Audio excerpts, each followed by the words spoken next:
चौकशी पूर्ण होईपर्यंत बिनविरोध निवडीची घोषणा केली जाणार नाही। बिनविरोध निवडणुकांची चौकशी करण्याचे निवडणूक आयोगाचे आदेश। दबाव आमिषामुळे उमेदवारी मागे घेण्यास भाग पाडलं का याची चौकशी होणार।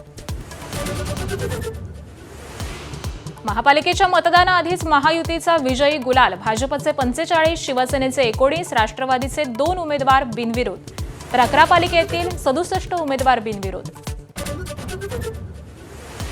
महापालिका निवडणुकीच्या अर्ज माघारीनंतर आजपासून अपक्ष उमेदवारांना चिन्हांचं वाटप। सर्वच राजकीय पक्षांकडून प्रचार सभांचा धडाका। आरोप प्रत्यारोपांच्या फैरी झडणार।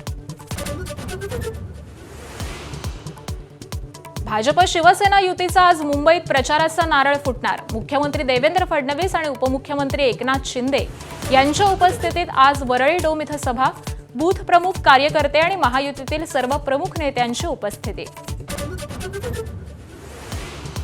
अकोल्यात एकच मुस्लिम उमेदवार असावा म्हणून काढली ईश्वर चिठ्ठी। मशिदीमधील ईश्वर चिठ्ठीनंतर एमआयएमच्या उमेदवाराची माघार। प्रभाग क्रमांक 16 मधील झालेल्या प्रकारानंतर चर्चांना उधाण।